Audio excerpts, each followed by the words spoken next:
chain armour for the boars, which I'm going to use a game colour from Vallejo called Gunmetal. That looks a little dry.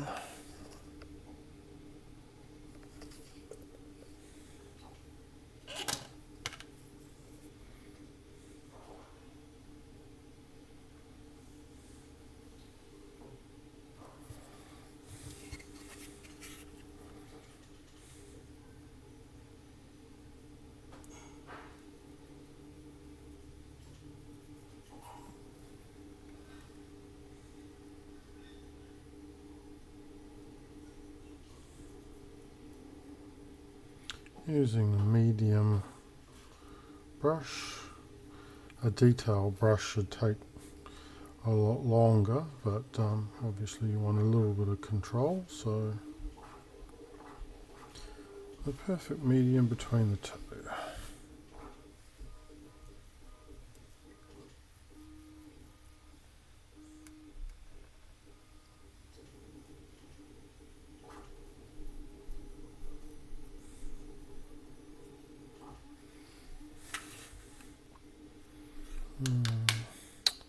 We'll, however, need a small brush for that area between the two straps.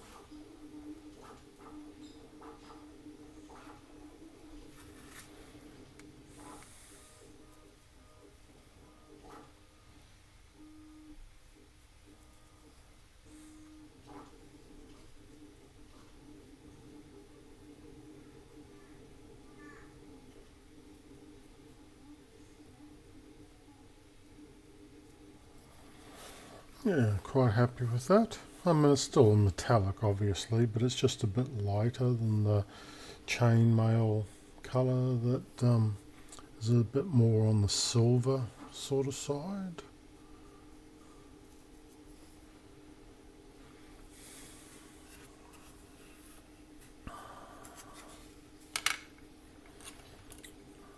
Do the same again for the area between the straps.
Probably use quite a red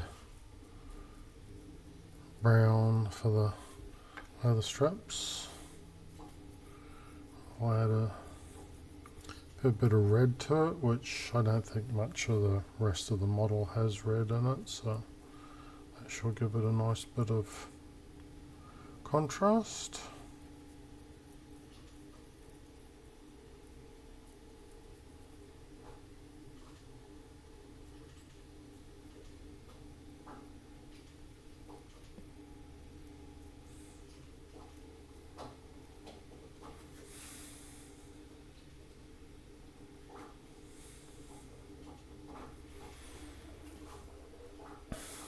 Yes, I think that looks alright. Rinse and repeat.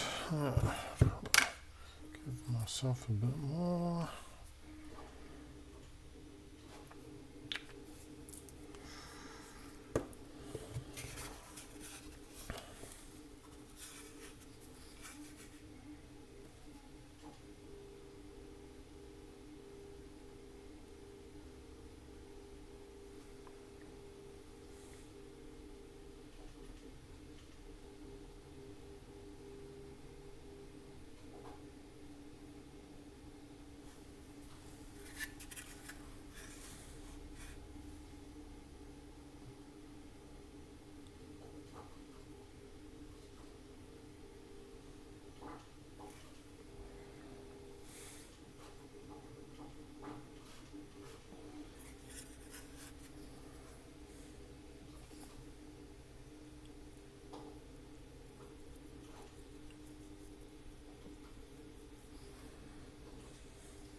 And a good circular motion works best for areas with a lot of inserts, I guess you'd say, like chainmail.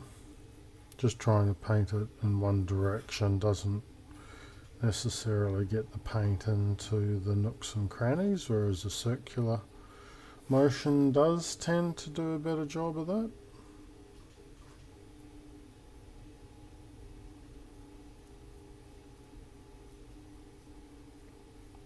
Thankfully it's a fairly defined area as to where the chainmail is and is not, which makes it easier.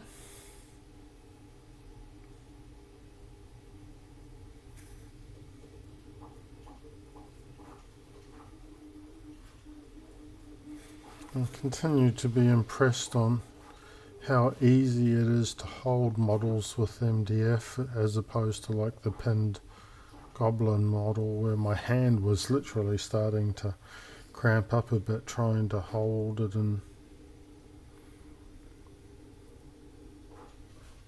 various directions, whereas just this makes it so easy. I don't know why I've not done this before. I'm probably going to start doing this a lot more.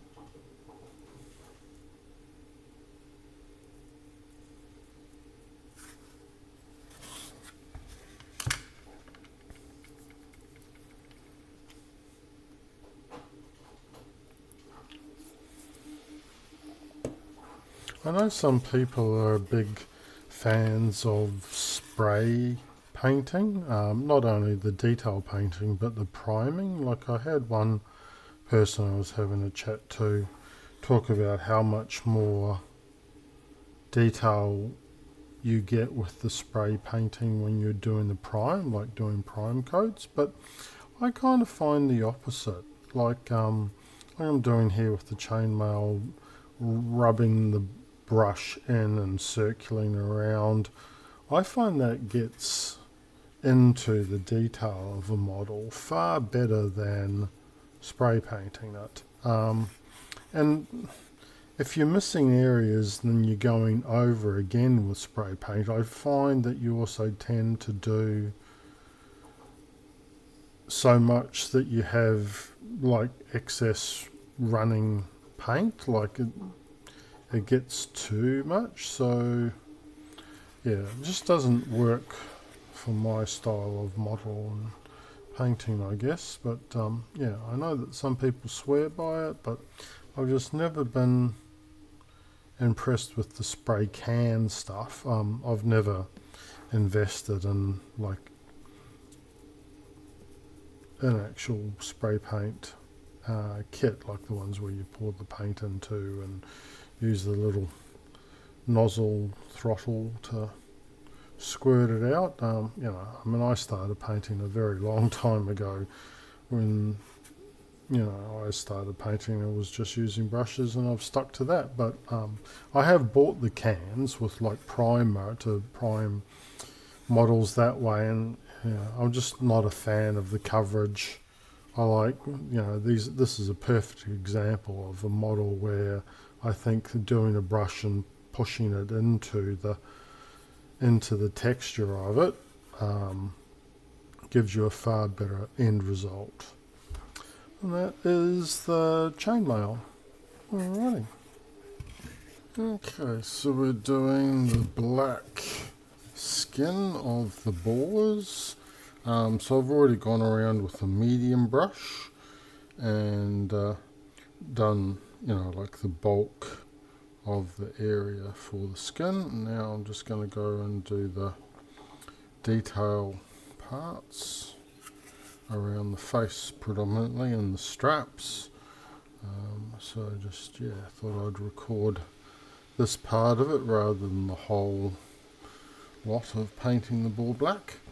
For those of you that have watched my barbarian models where the females are riding black bears, the technique that we're going for here is going to end up being very, very similar. So like a black background to the fur, and then in this case, a sandy brown sort of colour seems to be, when I've looked at Google images and the reference images, seems to be the kind of consensus for a boar colour. So the tusks, of course, will be like an ivory, so I'll try not to paint them. But in the case of the bear riders, it's black and then a silver finish, which is something I'm particularly fond of. I think it looks really, really nice. The only trouble with it is that it's very textured effect, so if you end up painting something else on top of it, it's kind of a little bit hard to do touch-ups because it is two-tone, two-colour. So, but anyway, we will get the black working here. So there's a bit of a strap, and then around the face, the strap kind of spays out in several directions. So hence why this part needs to be the fine brush. And also there's the eye there, trying, if I can, not to go too heavy on the eye.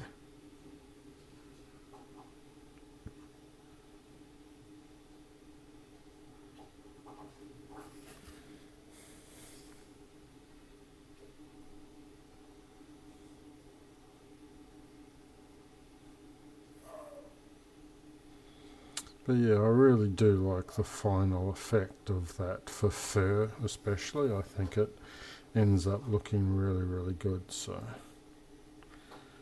looking forward to seeing how these bores turn out.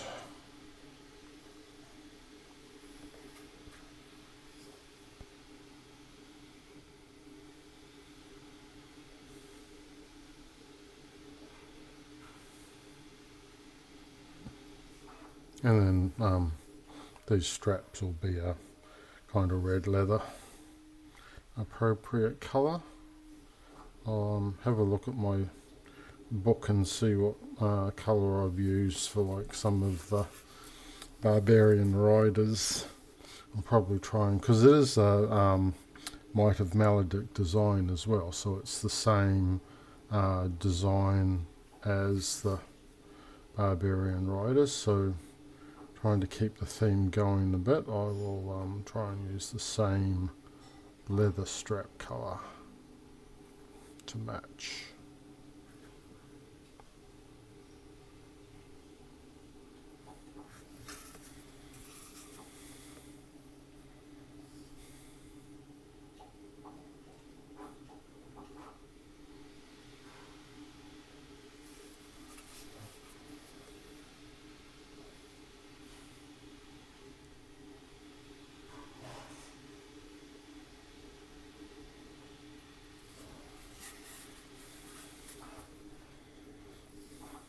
So with the medium brush, I just left a small gap for me to come back and do the right up to the edge with the more finer brush. But to be honest, I mean, it's representing fur, right? So I don't mind if a little bit goes on the side of the straps anyway, because like it's a natural fur, it is going to kind of overlap a bit in the theme of the design.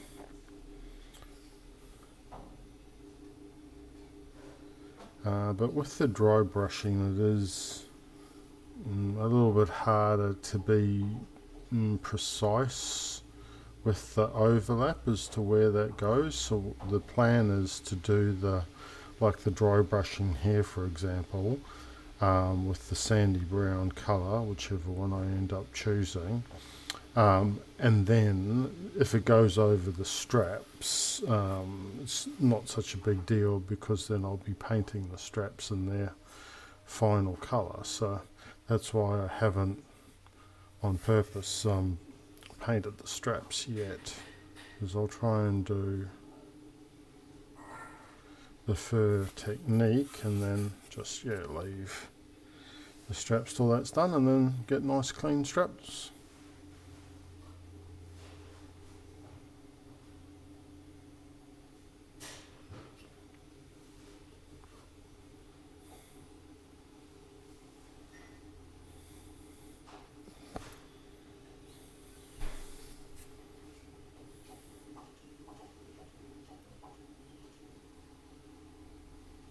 This is the Montmartre brand of black, and I do have a lot of other black colours, but when you're getting to this amount of volume, like it's a fair amount of fur that I've done here, it's just best to use the Montmartre stuff. I find it's capable for this work, and you do use a lot of it, unlike the dry brushing, which I'll pretty much choose whichever colour is closest, and doesn't matter, I don't worry about that so much, but that's the main colour that you'll see as well. So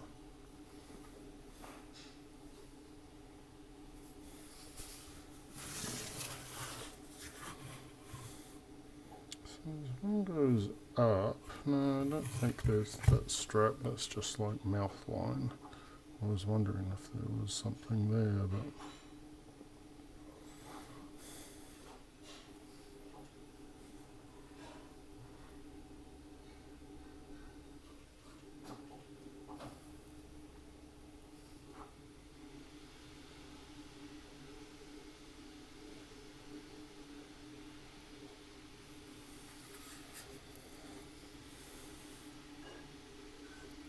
the end result is a two-tone effect that I think works particularly well for fur. So hence why I used it on both of those Black Bear models, and with the silver, I really like the final effect.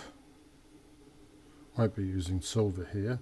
And thematically it works best not to have the silver anyway, because there's a lot of kind of silver style, silver proxy colour on the model. So yeah, the sandy brown will, I think, work in quite well. But yeah, looking at the Google search images for like wild boars, that seems to be the legitimate colour that they can be. Some of the models had like a yellow, almost brown colour as well, close to the eyes and like on the forehead, but in this particular case it is mute anyway, because you know, of the armour plating here in the design. So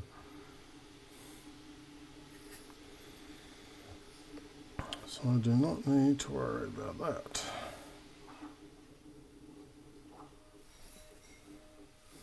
Well, there is a bit in the middle here. It's like a metal ring holding the straps.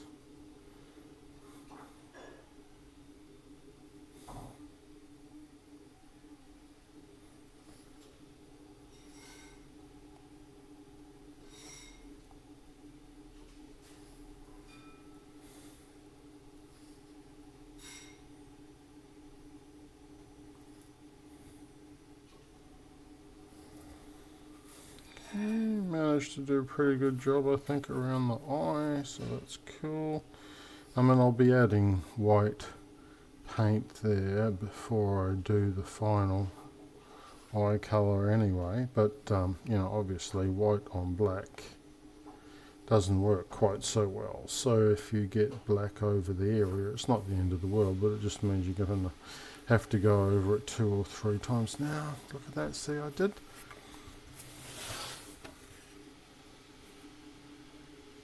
No, that's not a strap bubble. We've got to, I think that's fur, or skin. Could be a bit of boar flesh, I guess. But yeah, no, the strap's going around. So.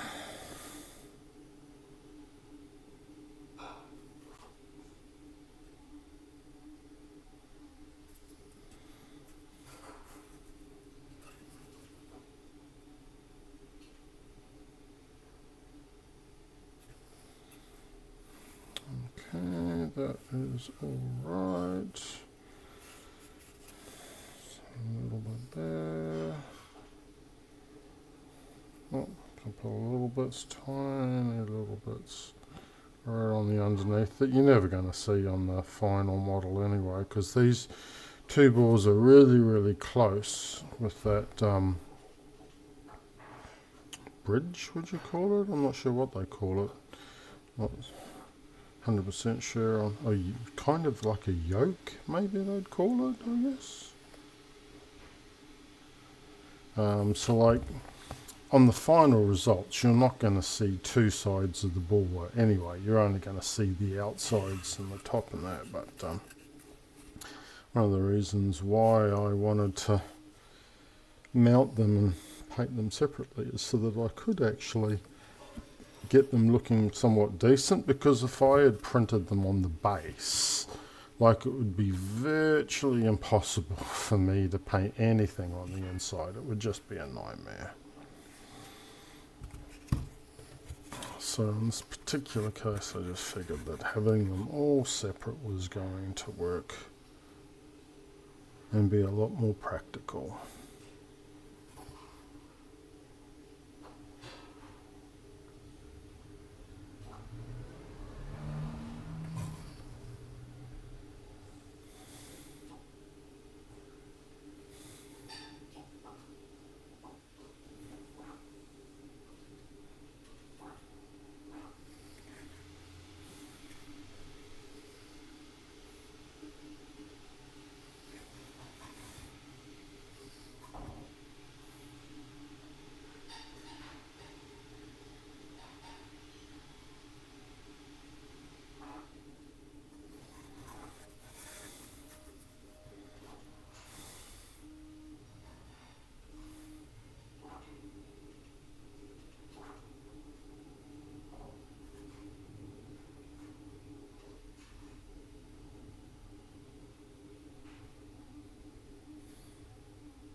his strap.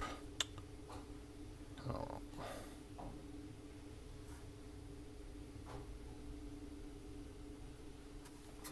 I've painted over that, haven't I?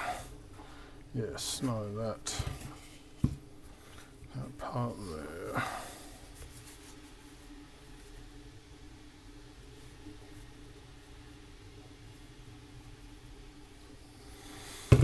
Now,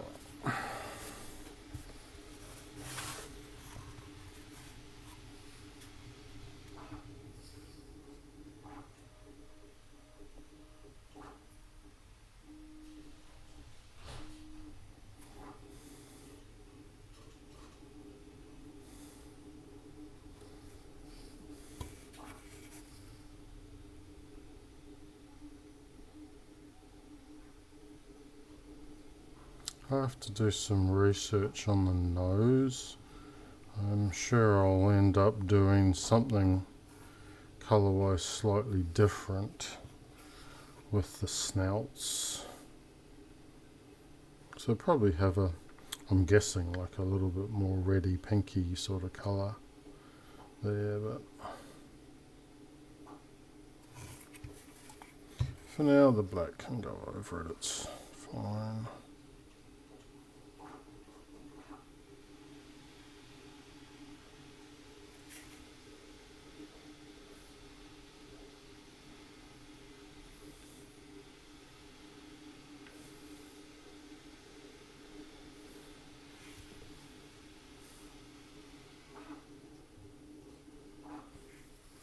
Obviously keeping the ivory tusks without the black getting on it though, because that would require a bit of fixing to get ivory looking good on a black background.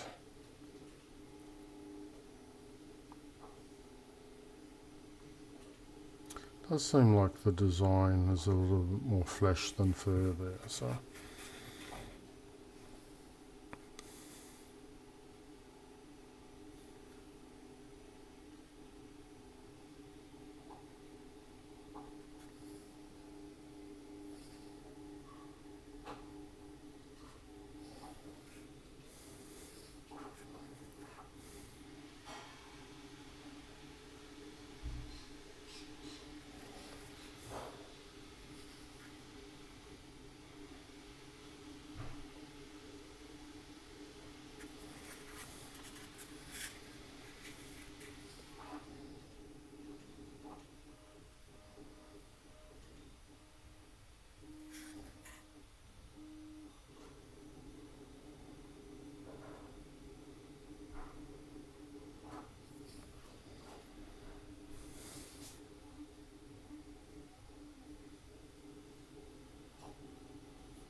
So this model has two tusks on each side, a bigger and a smaller, whereas the other one, when I removed the supports, I didn't even see the smaller tusks.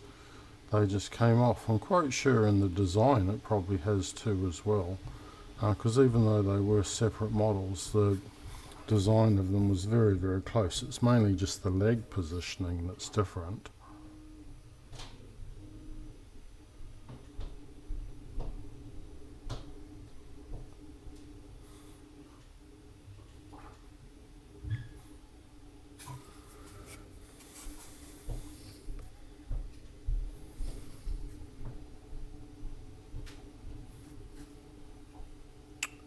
I managed to do a reasonably good job around the eyes. The only real stuff up has been this one strap down near the snout where I've painted it black. That's mainly because there is a part where I was thinking, is that strap or is that flesh? And I went, oh no, that's flesh, and then painted over, and now I realised, oh no, actually that's the strap, that's the flesh. So, not the end of the world. Haven't even started painting the straps yet, so I'm not going to stress about that.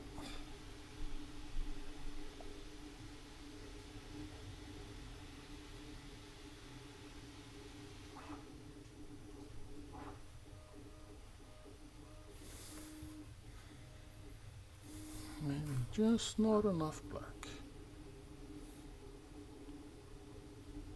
So here is the image, reference image that I'm kind of basing this paint job off. So, you know, obviously the boar has black in the background as like its main colour, so I've painted my boars black, but it's got this sort of yellowy browny colour.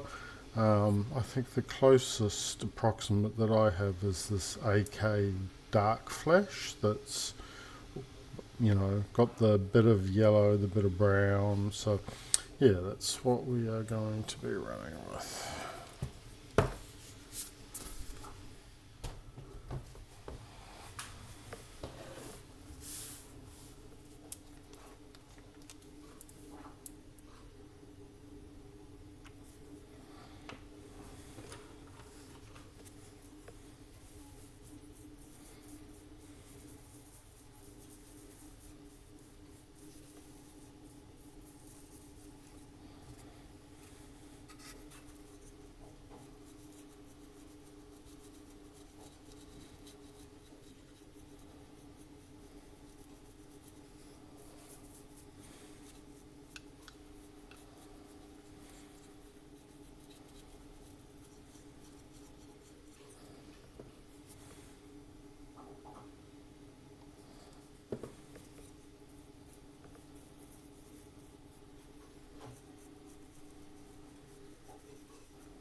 That's doing a reasonable good job.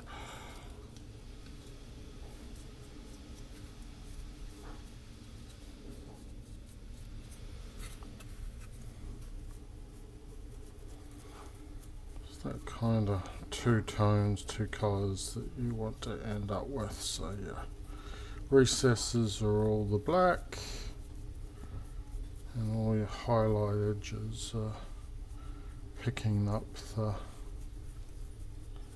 yellowy brown.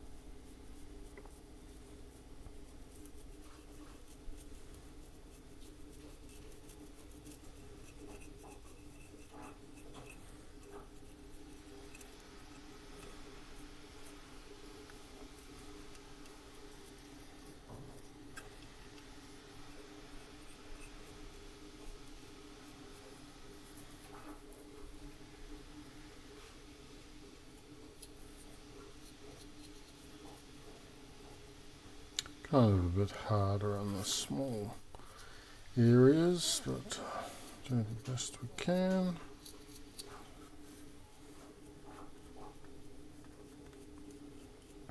I do have smaller brushes than this, but this is kind of like a medium sized one because there's a fair bit of area.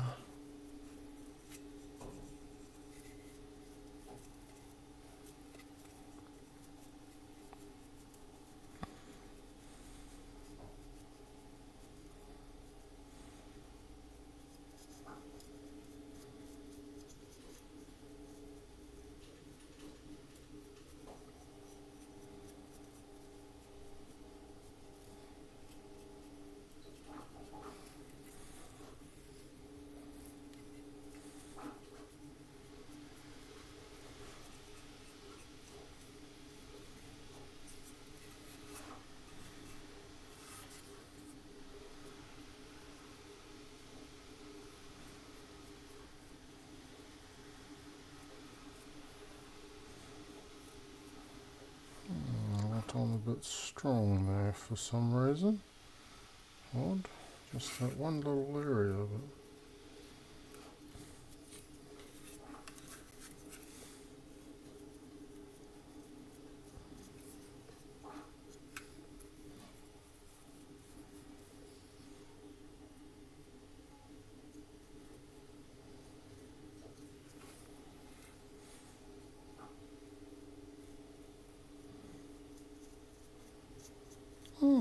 Yeah, it's not too bad.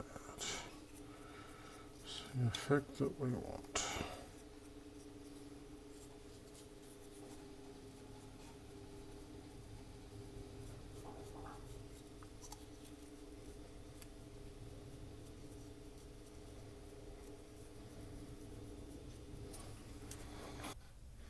So I've made some decisions about colour for the ropes. I'm going to go with this colour called green ochre, model colour. For the tusks and all the decorations on the cart, I'm going to go with AK Ivory. Don't think that choice is going to surprise anyone. And for the skin of the goblin himself, I was always going to go for a green. I've decided to go for this lime green model colour. I did consider doing this bile colour that I've got, which is a special effects colour, and I think that colour itself would work very well. But yeah, I've got it rated at 4 coats and needs white, so like it's a pretty thin and problematic paint. So yeah, this at 1.8, it's even better than normal standard 2 coats. So in other words, it's going to go on reasonably thick and work pretty well. So that is the plan. As with most of my works with like goblins and beasts of various sorts, the plan is definitely to have a lot of texturing afterwards anyway, so it won't look clean green like this. It will get black or dark brown sort of washes or dry brushes or both to kind of give age and wear. So it definitely won't end up looking a clean green. But yes, that will be the base for the skin.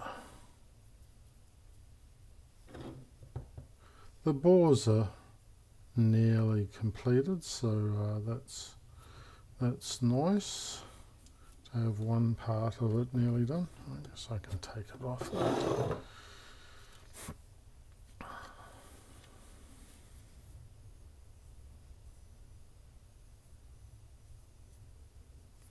I want to get the goblin skin done. There's kind of like an order, I guess, to the way that I do things. Like I want to do the leather strapping on the boars, but I also want to do some of the leather strapping on the goblin, because there's also straps at the back and stuff. So I figured it was probably just easiest to do the skin first, and then I can work on the leather strapping.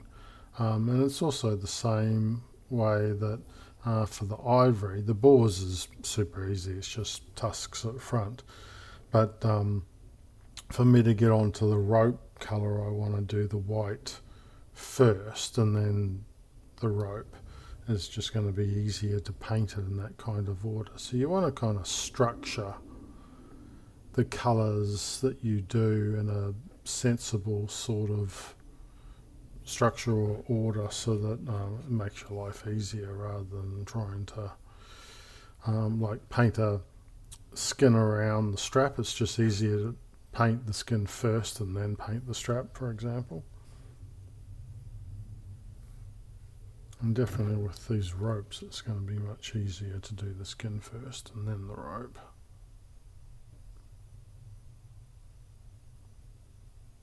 Sometimes I have like leather gauntlets and things like that, and I guess you could kind of do it that way if you wanted, but it looks to me like it's just rope wrapped around basically, with the design.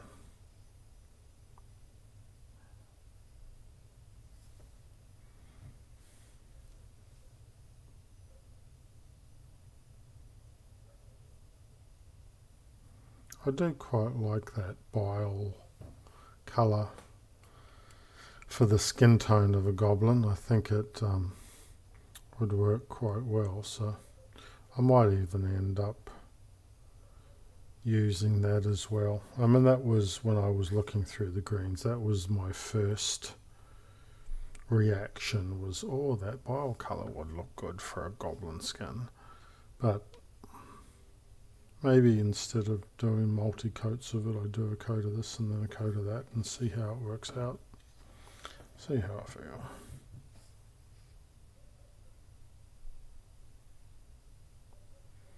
Because this colour, I mean, it's the right sort of shade, but it's almost like grass. It's almost like too clean a colour, too clean a green for a goblin, I think.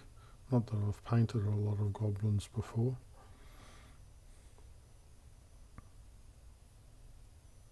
I did my usual. I just Google image searched goblin, and pretty much 9 out of 10 images were green. And to be fair, green is kind of what I had thought, was my initial thoughts on it.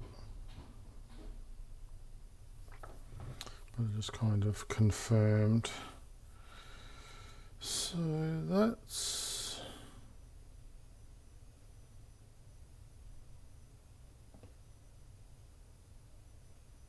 it's like an apron, I'm guessing.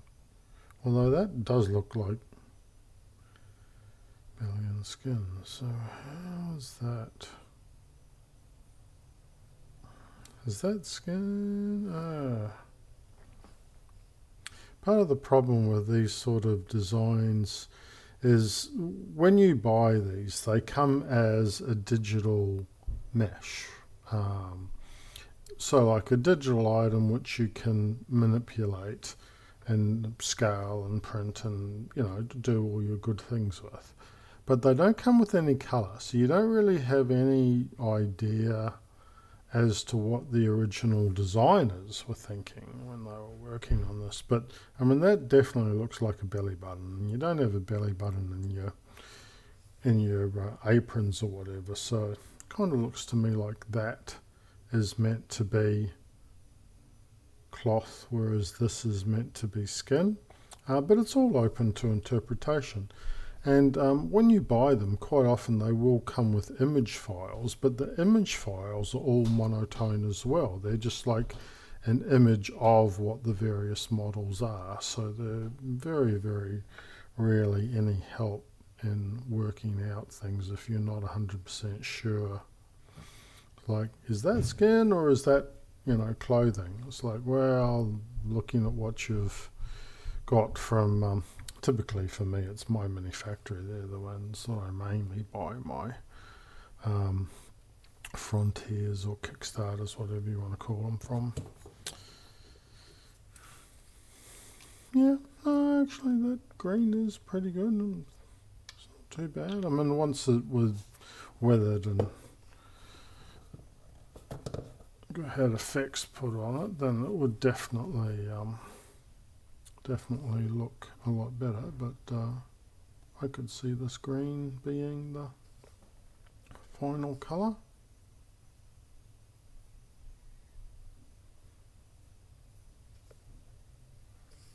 So we're going to say that that's cloth, but that's skin. That's kind of what we're going to go with.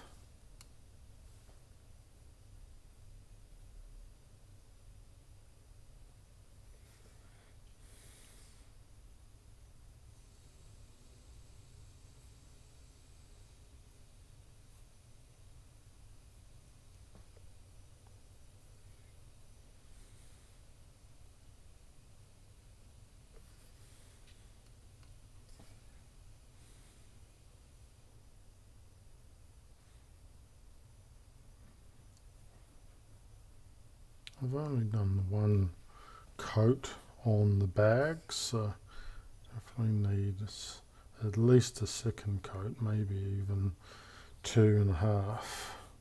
So my rating system is it's very subjective. It's just my own personal opinions, but it does give me a rough idea when I'm looking at a paint as to how many coats I would need to use to get a good coverage on a model, because some paints I should say, do need to have white first, so that's what the W indicates, or X.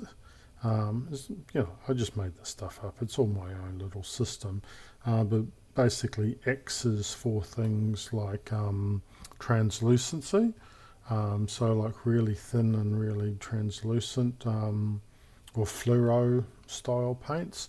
I pop an X on there just to remind myself that those are the ones that, you can put them on top of another colour, and that will work quite well, but they're not really paint itself to paint something in that colour. It's more like to give extra impact.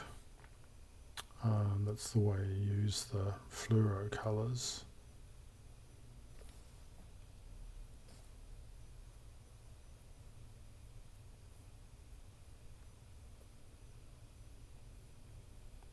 So any paint, be it like model paint or even like house paint, any sort of paint, its typical average, it will recommend 2 coats of that particular paint, and hobby paint is no different. So you should have as your minimum 1 coat of prime and 2 coats of paint itself. Now I tend to actually do 1 coat of prime, then 1 coat of colour blocking, so get the model painted in something kind of close to what it's going to be ending up in. So like for example for the Chariot, I gave it a dark brown colour block. For this model, as you can see, it's it's called neutral grey, because there's lots of various different colours that are going to be involved in here, so I wouldn't want to do it as a dark colour, just something that's a bit more neutral, so that whatever I paint next will hopefully work in well with that.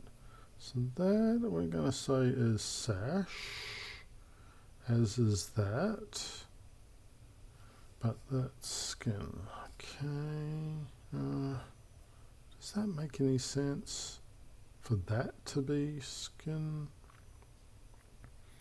I'm just going to run with that. Yeah, I guess that does.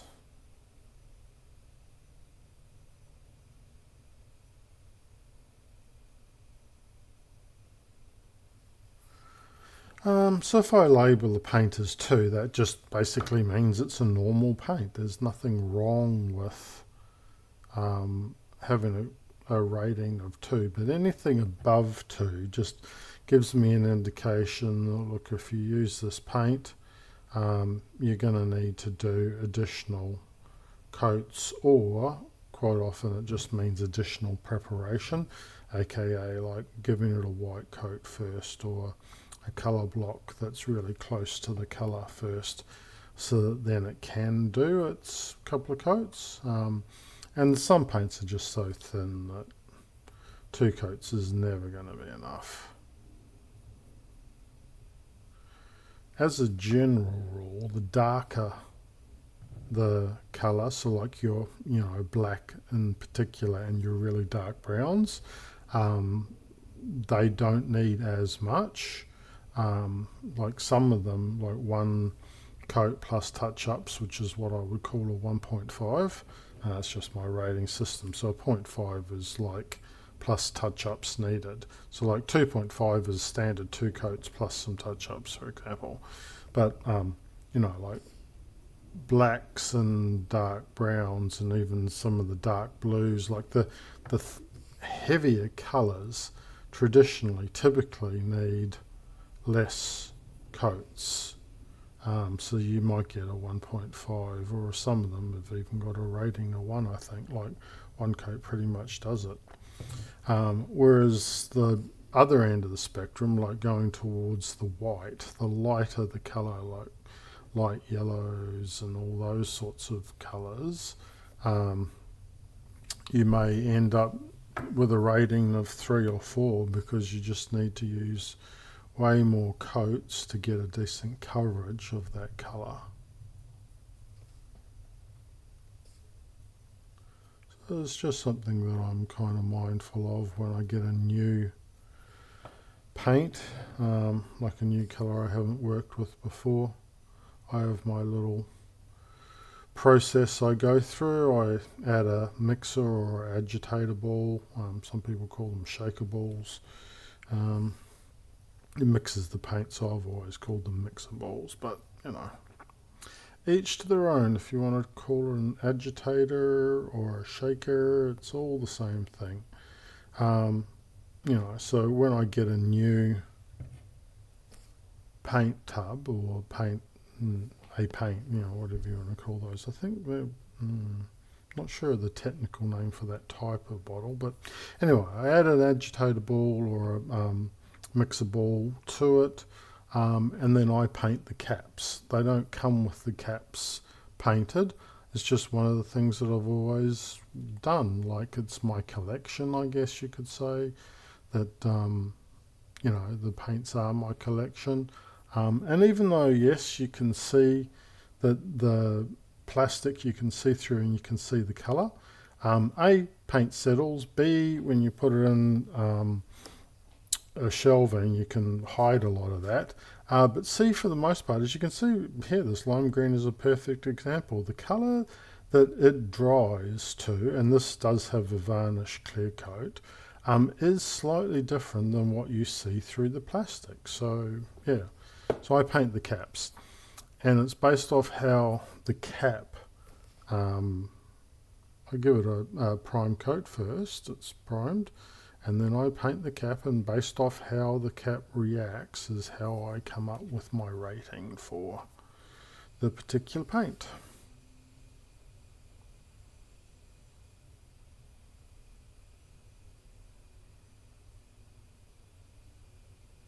I did go through at some point and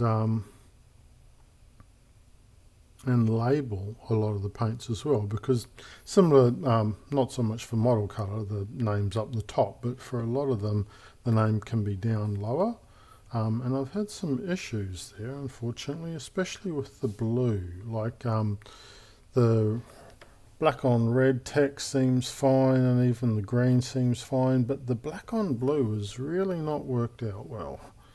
For whatever reason, it's kind of faded on me, so I'm going to have to do something about that at some point.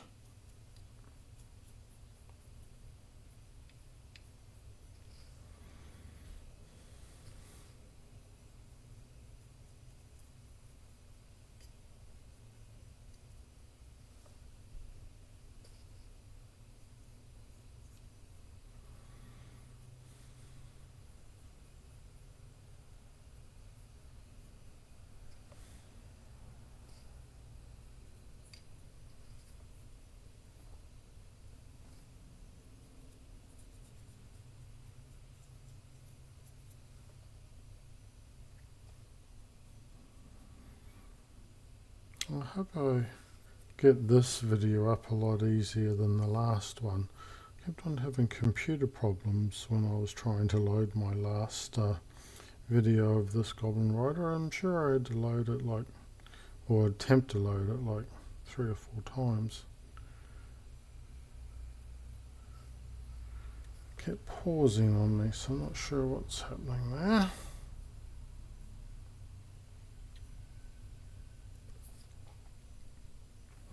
I have a MacBook computer, an old laptop that just sits here in the garage where I have my paint desk set up, and then I just have a small portable hard drive and take it to my main computer. Do all the editing and uploading and everything from my main computer.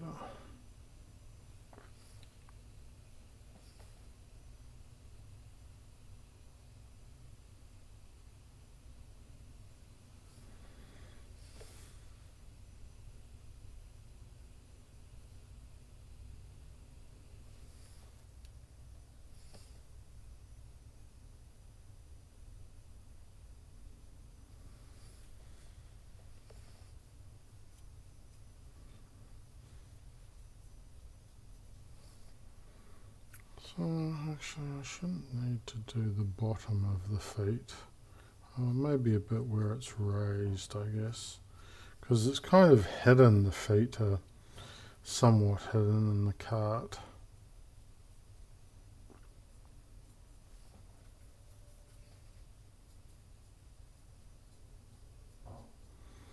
Looks like I'm about to run out of paint, so I will leave this there.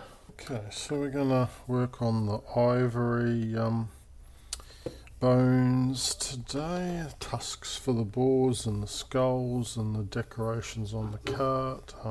There's a lot of ivory, so I'm probably not going to actually record all of it, just some of it. Okay, that's actually somewhat close. This has only had one coat, by the way, the sack. But yes, it is somewhat close to the colour of the sack as well, although obviously much lighter. But that is fine. I see also that I missed there are some skulls on the back of the gobbo, but I'll give them a white coat first before I try and paint them. So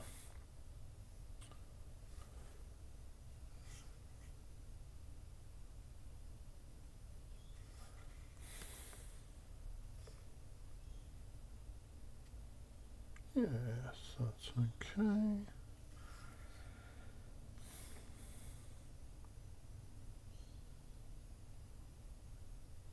Not worrying too much on the sack, but obviously try and keep touch-ups to a minimum, as always. You know, it's just easier rather than having to do rework. But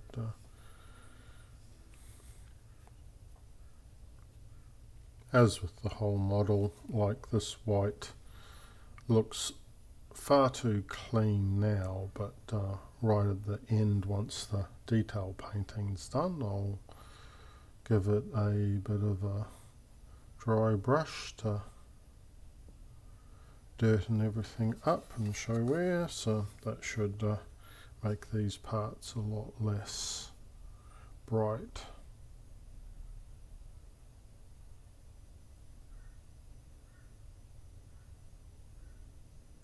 Don't need to worry too much about going over onto the brown, because it's very easy to do a touch up with dark brown from a white colour. Not so easy the other way, like putting dark brown on a white colour is then really hard to fix up, so hence why I did the dark browns first. It's kind of like what I was talking about before. You want to structure the order in which you paint your models so that it's easier to manage, and also easier to do touch-ups and fixes.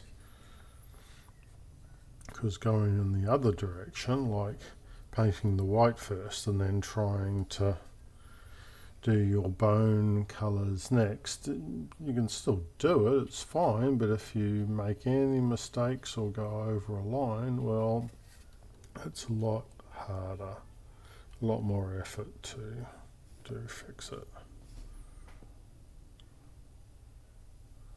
And although we try and do as little as repeat work as possible, it's you know, just We are not machines, we are people, so we do make mistakes.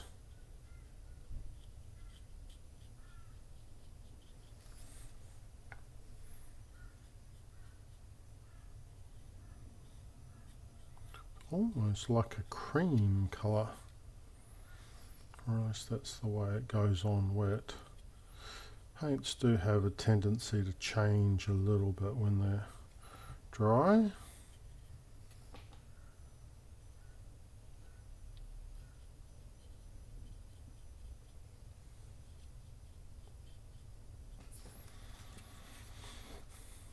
Okay, well that gives you an idea of what the bone colour will look like, but yeah, there's a significant amount of other bones to work on, so I will probably leave this video there and keep it nice and short.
I ended up deciding on a violet red colour, model colour, for the apron for the goblin.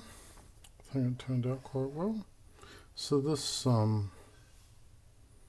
this particular leather colour, leather strap colour, matches the same colour I've used in leather straps on other models from the same Might Against the Maledict design, so keep the theme the same.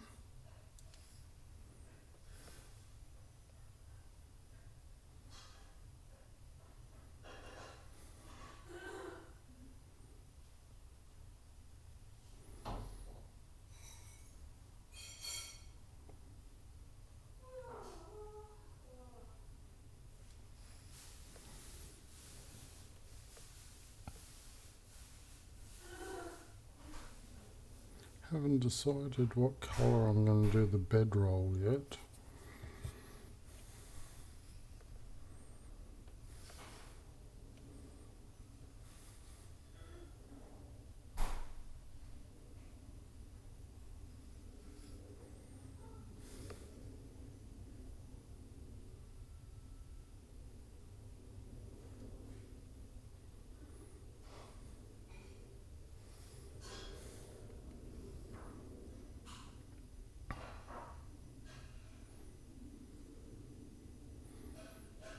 Actually, the neutral grey or a grey may even be the final colour I end up with for the bedroll. That would work.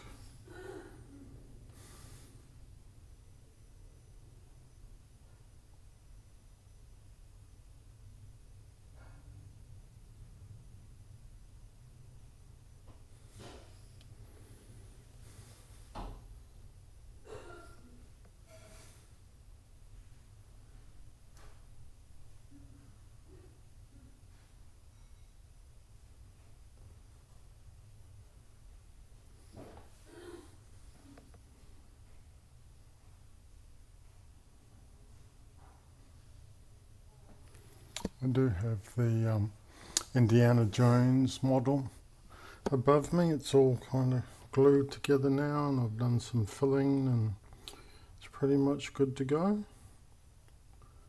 I decided not to glue the whip though. Kind of covers the leg and the front part of the model, so just thought it might be a little bit easier to paint it without that there to start off with, and then just add it later. So that is the plan when I get to start him.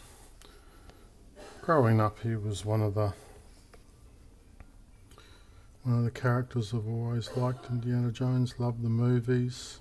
In fact, for my 40th birthday, which was a while ago now, I had a heroes and villains theme, and people dressed up and whatever. But anyway, my hero was kind of always Indiana Jones as a child, so I dressed up as Indy with the fedora style hat. Didn't have the whip, but had that leather jacket, and that was a fun night.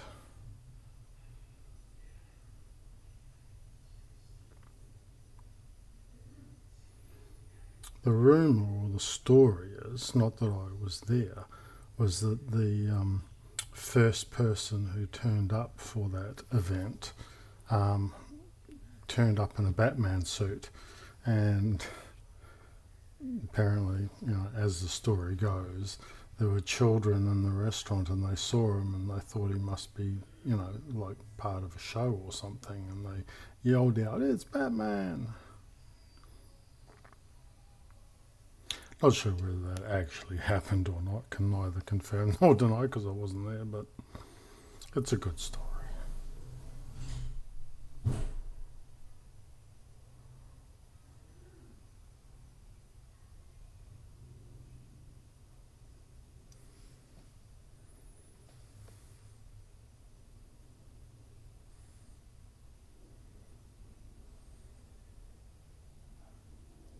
In case you're wondering, yes, I did stuff up a bit getting purple on the skulls, but it wasn't from a paintbrush. It was paint on my hand, and I was holding the model. Somehow I got some of it on my hand, and that was the end result. So yes, we'll need to do some touch-up work. Thankfully it's not very, well, part of it is, but like the top there isn't very thick paint because it was just rub off from the hand, so hopefully it won't be too much rework to get it looking good, but don't have that happen very often. You can certainly put your brush in the wrong place and have issues there with needing to touch up things, but it's very rare to get that kind of transfer issues.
I've rated this painter too, but it's a very solid first coat. It's almost deserving of a 1.5, I think.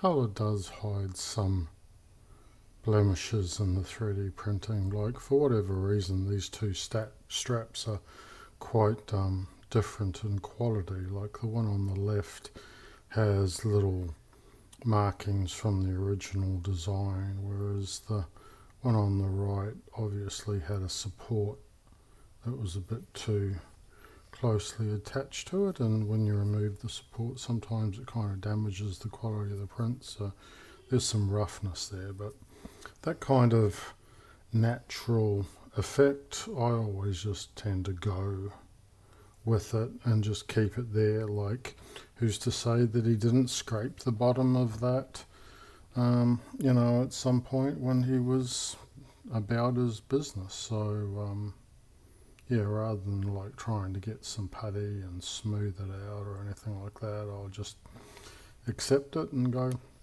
that's the way it is.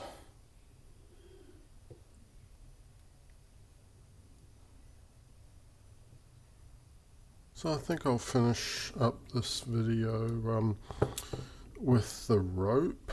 Kind of like the leather, there's just too much of it to record, you know, painting all of it. I'll just record a little bit of it and give you a sense for how things are going to go.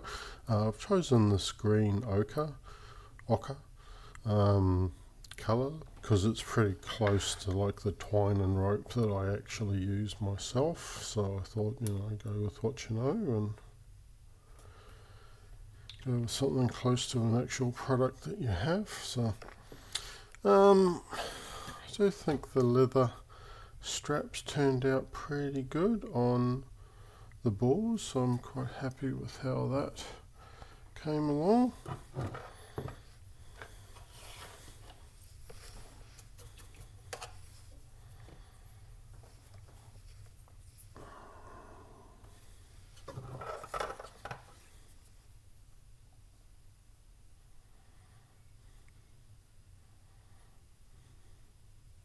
So just slightly darker than the colour I used to actually paint the bags in. I did go over the ropes on purpose with the bag colour because I kind of figured it was a good colour block as such for the rope.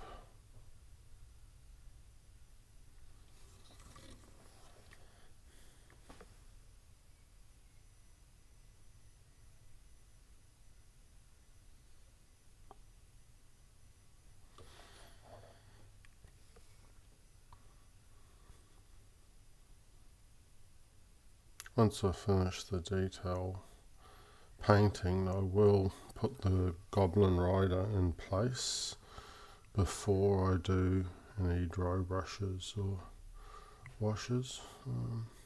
Well, maybe I'll do one coat on the Goblin first, just to make it a bit easier. But yeah, we're getting close to the point where I've got to put the Goblin in place before I do too much more.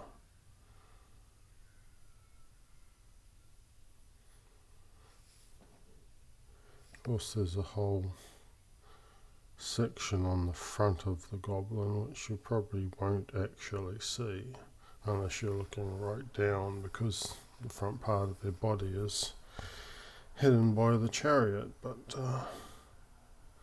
it definitely was the right move keeping it separate, I think, because it's just made painting the Goblin so much easier than trying to have it in place.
think about the only detail painting that's left after this is done is there's some mushrooms, and there's also some hands, maybe cooked hands or raw hands.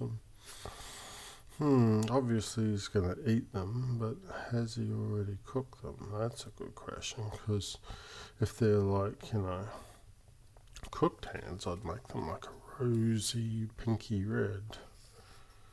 Whereas if they're just a hand that's been severed and is raw, I'm not actually sure what colour that would look like. Would it go like a greeny grey? Now that would be some gruesome Google image search.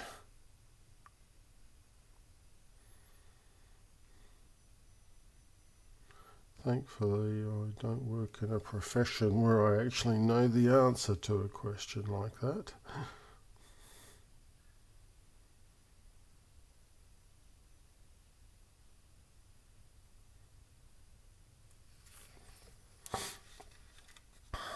But yeah, not actually very keen to do a Google image search on severed hand and see what comes up. So, ooh.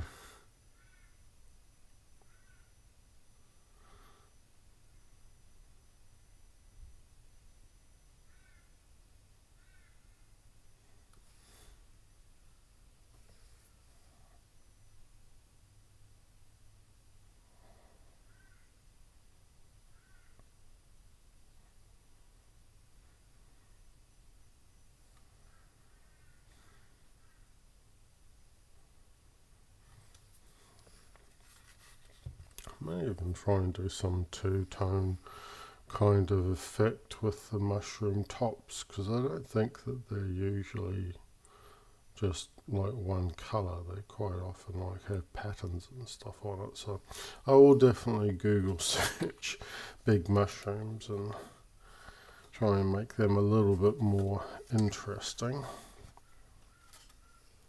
So I'll hold it there, no problem. That's far away from the rope.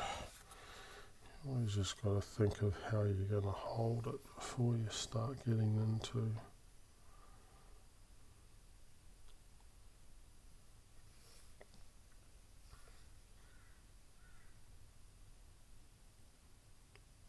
I did consider, like, this is obviously a misprint area here, there was rope going over. I did consider printing a section just to like fix it there and replace it, but it would be kind of awkward. So in the end I just decided not to worry about it. So it's fine in the sense that I do plan on using like a Vallejo mud, thick mud probably. So I will just scrape some mud in that area. It looks like there's mud on the ropes, is kind of like my dodgy hack on how to fix things like that. I will be putting mud up, especially on the front there as well, and on the wheels, so it looks like it's running through a muddy area. That was always kind of my intention anyway. So even though technically it would be easier to hide if the issue had been on the bottom, because that's the part facing the mud, than on the top, but I'm just gonna run with the fact that there's mud that's accumulated there over the years and it's just sitting there. So you won't see that plain section with no rope, is what I'm saying. Basically I'll work on hiding that.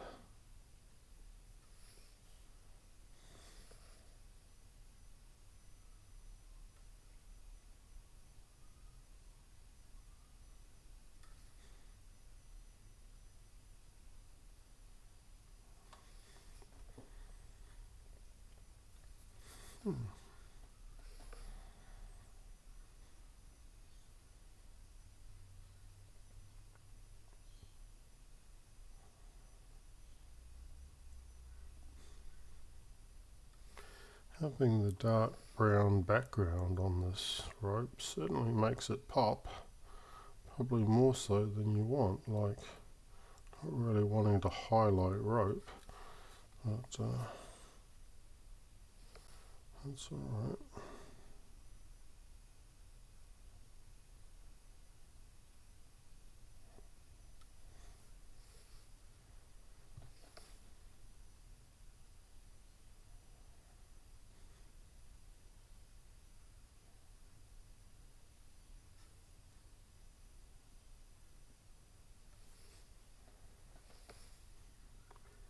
Anyway, that is probably enough of me painting rope for you. I